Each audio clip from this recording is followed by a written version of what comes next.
Cash, it's been reported that Hal would like to drop payroll below 300 million. Is that your understanding of where you guys are at?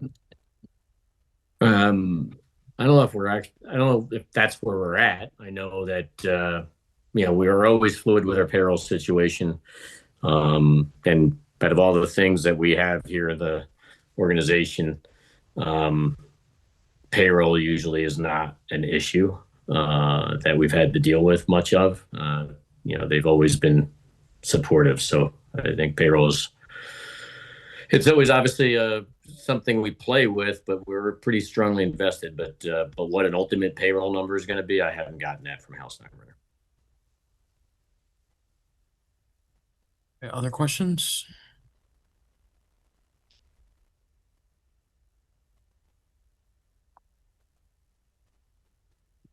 Greg Joyce, go ahead. Hey, Brian. Do you view bringing back Cody Bellinger as your top priority this offseason? I mean, we're very interested in bringing him back. Obviously now that he's a free agent, he's gonna have a lot of choices. Because he can do a lot of different things. So he was a terrific addition for us last year. Played a big role in the amount of success we wound up having, and certainly would love to have him come back to us. Where discussions with us as well as with others, because Scott Boras is out having the conversations as he always would. Remains to be seen, but he certainly we'd be better served if we could retain him. But if not, then we'll have to look at alternatives, ways to fill it, and see where that takes us. But it's pretty early in the process. But I said it before, and I'll say it again. Of course, we'd like to have him back. With a number of guys you have starting the season on the IL for the rotation, but possibly due back early in the season. How do you view addressing the rotation, trying to thread that needle of keeping spots open for those guys, but also making sure you have enough? Yeah, I mean, we have pitching depth, but it's going to be challenged early. It is challenged early. It's certainly, we have a stressor on the front end of the rotation, by starting the season, and hopefully that's without any further injuries. So, we have Cole, Rodon, that'll, start late, and once the season starts, they'll be on the IL.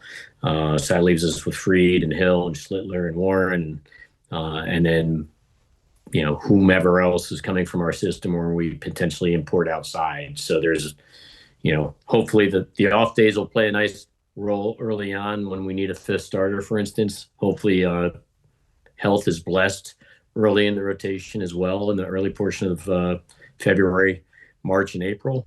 But you can't count on that. So, of course, we'll be exploring, how to protect ourselves so we're not, taking on water early because, our rotation is compromised out of the gate. Certainly can't wait to get those guys back, and Cole and Rodon especially. But yeah, it's an area for us to focus on. All right, we'll go to Randy Miller up next. Randy, go ahead.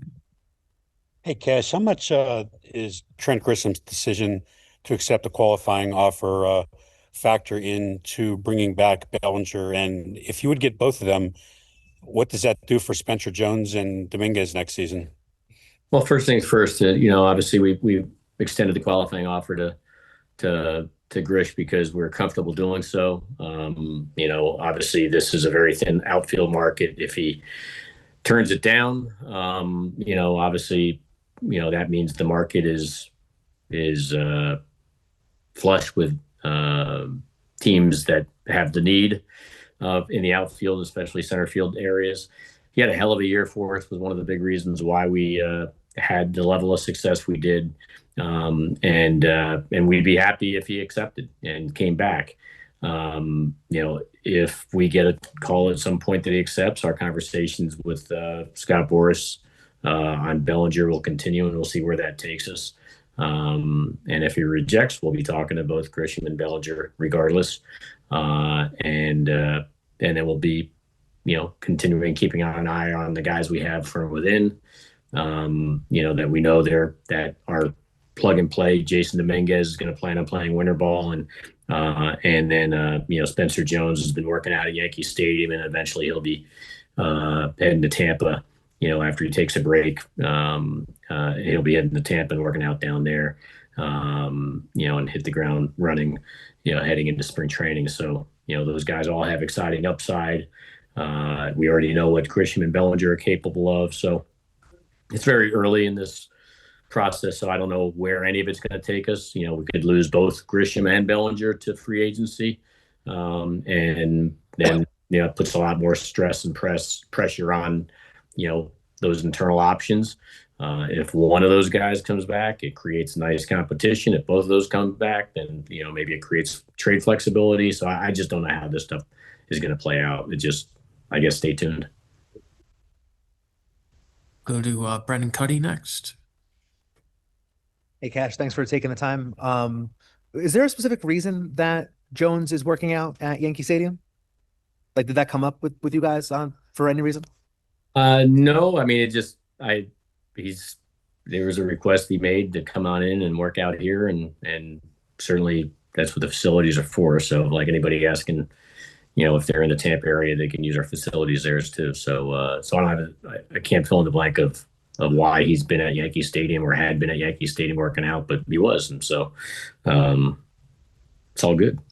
And how do you approach rebuilding your bullpen with a bunch of guys gone, and it looks like Bednar would be your closer? Just how do you view your bullpen and going about that?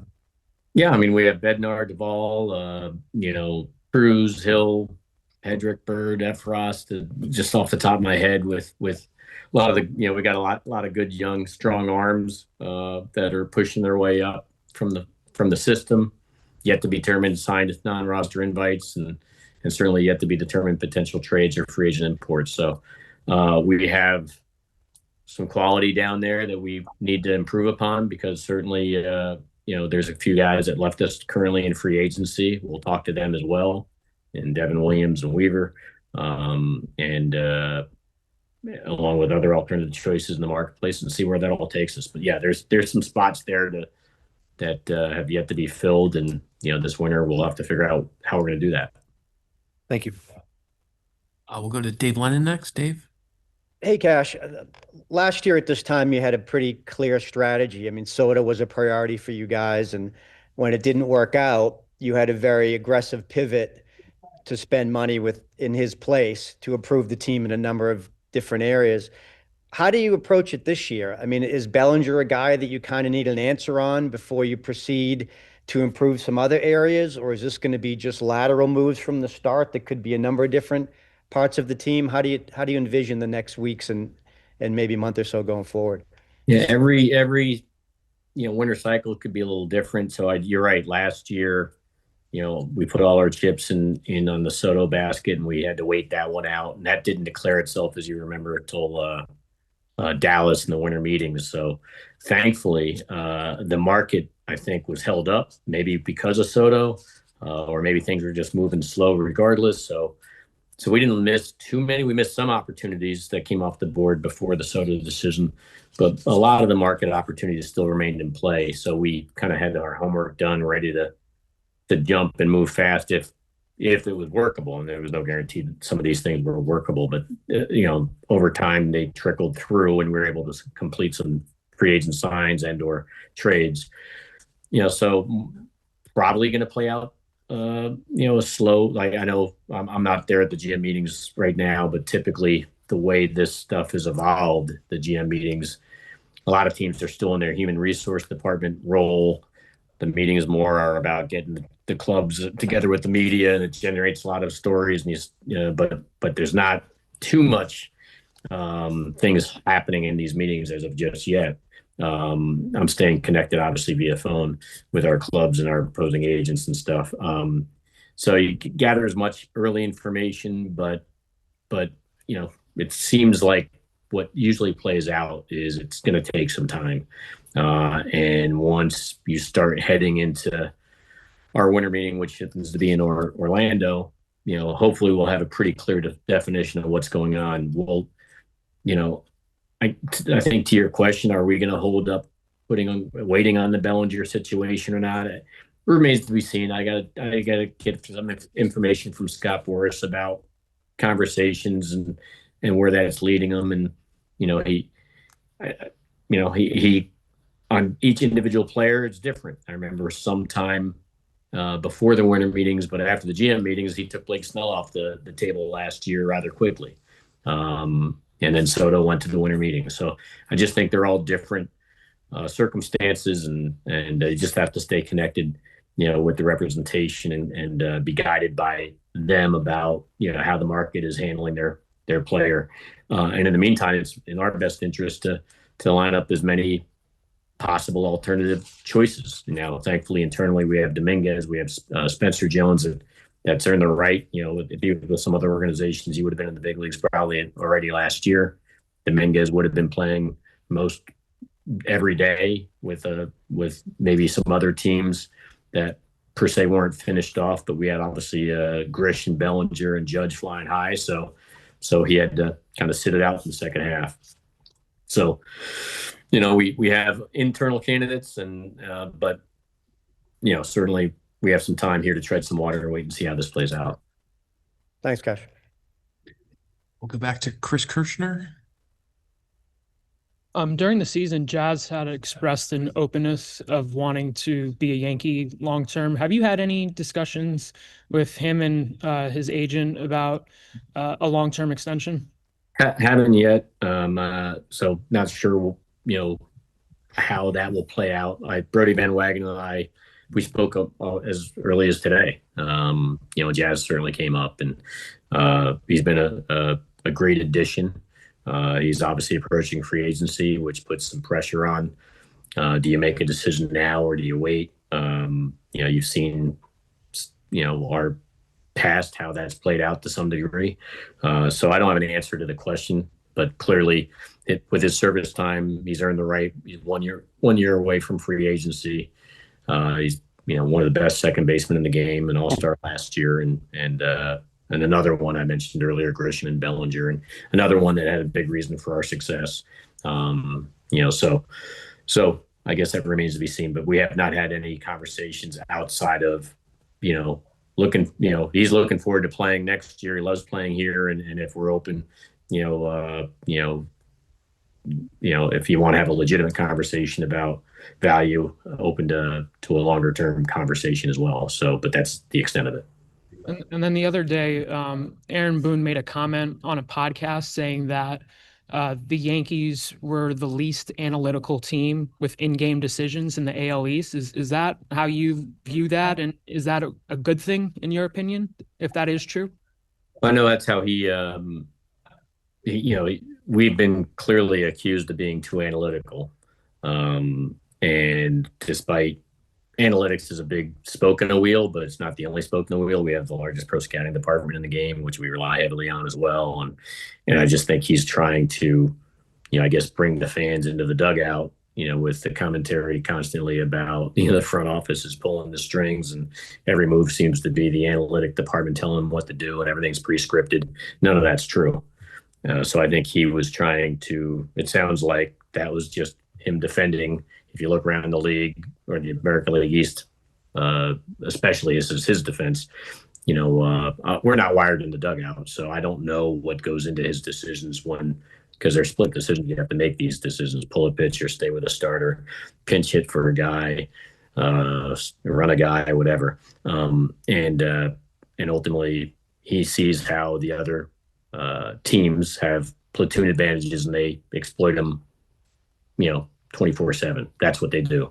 You know, he would be more apt at times to lean into defying a platoon split if it's a veteran oriented player and, you know, that you signed here or you've had here for a while and played the long game. You'll see him maybe in the playoffs do it a little bit differently at times.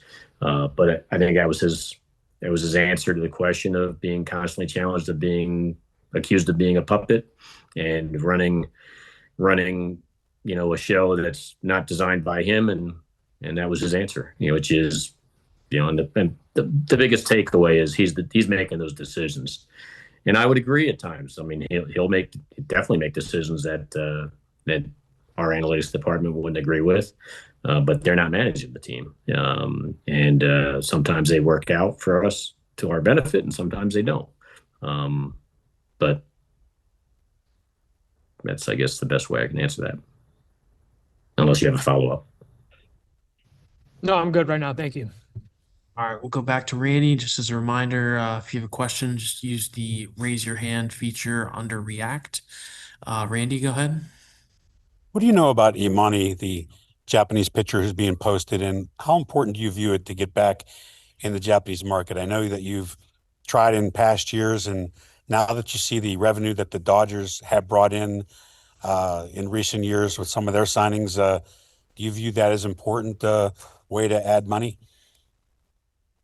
I don't know anything about what revenue the Dodgers are bringing in. I'm not, more of a director of spending rather than director of producing money. But you're right. We've played into this Japanese market. Yeah, certainly.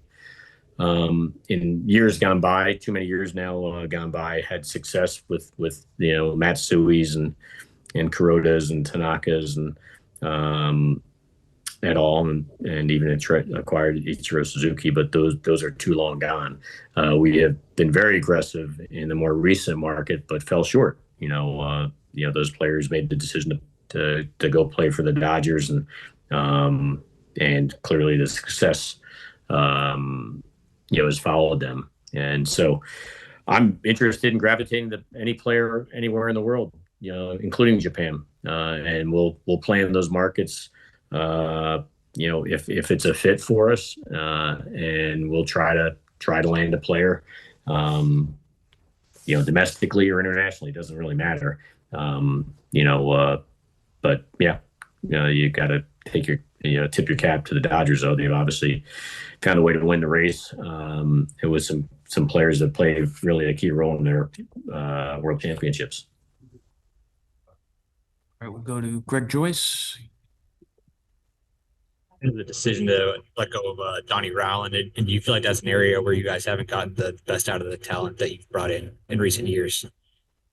His contract had expired, so just like anything else, you got to make some very difficult decisions. I've been involved with Donnie Rowland for a long time. Obviously, we have, so we worked along side each other for a long time, and he's run the department for quite some time. But fork in the road, contract has expired, and so I made the difficult decision to look for a different lead voice in that chair, and so that's what we're doing at this stage. We're now starting to gather some names, and then eventually get to an interview process and land on someone new to lead that department. Separate note, do you view Ben Rice as your everyday first baseman, or is that a position that you feel like you need to fortify at all? He very well could be. I view Ben Rice as having an everyday role in the big leagues for us next year, whether it's at first. Right now the lane is first base. I have no doubt teams will continue to come after our players, Rice included, for trade conversations. But as right now, he's in our lineup, and the more likely spot would be first base. But he can catch as well. I have Wells as our catcher and him at first. But again, you never know how the winds of change blow here every winter, and there'll be challenge trades made to us or by us, and most will lead nowhere. With one team insulting the other, vice versa. So more likely than not, I see him at first base, without a doubt. We're really proud of the season he just had. Like he's always hit, and he continued to back that up, and he had a huge impact, for us, thankfully, this year, especially when Stan went down. He really filled in created that, or softened that blow significantly by being, Stanton in Stanton's absence for a period of time, and then obviously forced his way into the lineup on an everyday basis the rest of the way, and has forced his way into our future on an everyday basis. So I'd say most likely is first base because we have Wells at catching. We got about 7 or 8 minutes to go. We'll go to Abby next. Yeah, hi. I just wanted to know how you view the free agent closer market with so many top closers on the market this year. Is this maybe one where we could see that moves a little bit quicker than some of the other positions, maybe? I don't know. It's hard to say. We have a closer in Bednar, so that's a good thing for us. But you never have enough quality arms in the bullpen. I'd say it's not a pressure point for us. So I'd probably not be the best. I don't even know if there's any GM right now that have the best idea of what this closer market movement would look like because it's so early. But listen, it's hard to find people to be able to navigate that ninth inning, with 45,000 people going nuts on a night in and night out basis with everything on the line. So it's a very hard job. Only a few people can do. So that's why they get paid, significantly more than anybody else in that capacity of the bullpen. So thankfully we acquired a guy last year we feel comfortable with that he has control going through next year.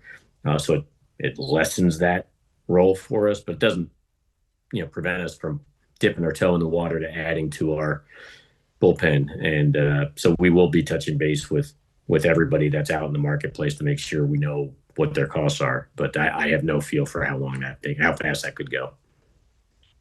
Thank you. We'll do a few last ones. Chris. You guys had three left-handed hitting catchers this past season. Do you view getting a righty hitting catcher as a priority this offseason? Only if we like it well enough. But yeah, I mean, you'd like to have the balance if you could have it. No doubt about it. And so, but the catching market's very thin. So, but we'll see. We'll certainly. It's a benefit if I can balance out. Without a doubt. So. So we'll see if something presents itself here in the marketplace. There's also been a lot of talk all year about the Blue Jays and their contact rates, their lack of strikeouts.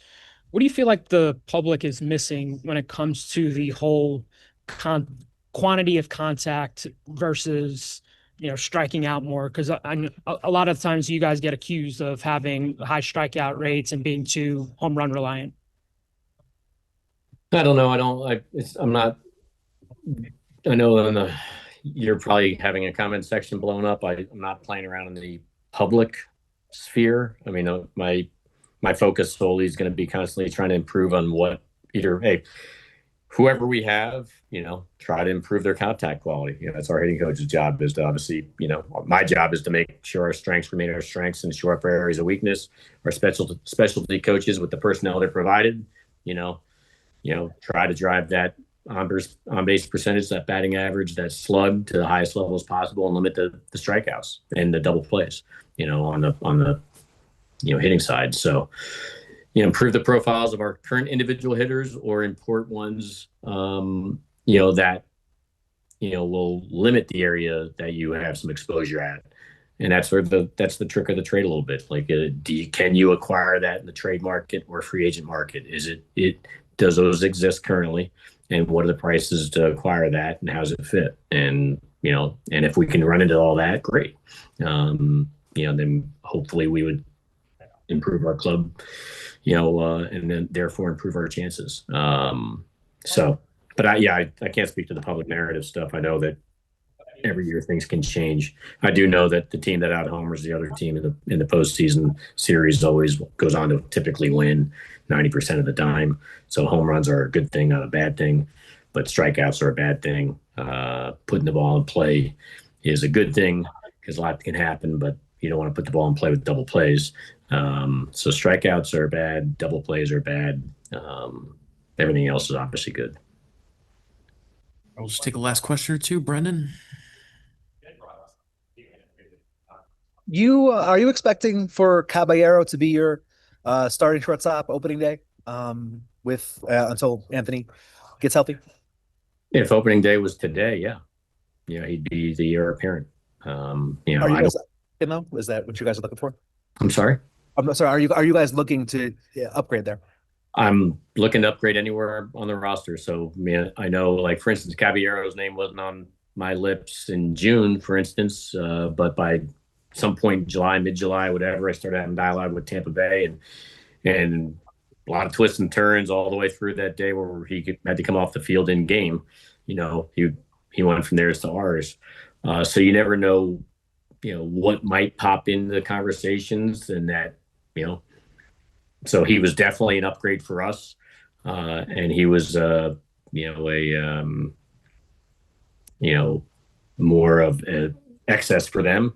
And so I'm going to approach every team with the same way. Like, if they have some excess that somehow makes us better because if we're deficient in that area, then I'm going to try to find ways to match up. And so right now, Caballero's the guy by default. And if we run into something even better, great. And then we'll assess what that cost of acquisition is and go from there. And after the year that Lombard had, how far off do you see him? It's hard to say. Doing this job for as long as I have, I've, usually players that possess some severe high ceiling talent, which George Lombard has. Once it comes together, all together, it can come really fast. It's just an avalanche of success at instant ready. And so he could be coming on strong as early as next year. Or, he might need some more time. The game will tell us, more than anything else. So, defensively, he's ready to go, and offensively, it looks like he needs more time, and we're looking to provide that time and those reps. So I wouldn't think 26 is on the horizon, but I wouldn't rule at some point out in 26 at the same time, because you saw what happened with Spencer Jones last year, where he just started to tear through all levels that he hit, and once it starts coming together, there's no stopping a lot of these guys. So other than somebody legitimately standing in front of them at the major league level. So we'll see. Finish up quickly with Greg Joyce. Have any other injuries or surgeries popped up since we spoke to you last month? Let me see. I'm just two things. Trying to remember my surgery. Nobody's had surgery. You've had the Rodon, about Rodon. About Volpe. And about Cole and Cabrera and Schmidt. So, and Cousins. So no. Nope. Everybody else is all good, all public. So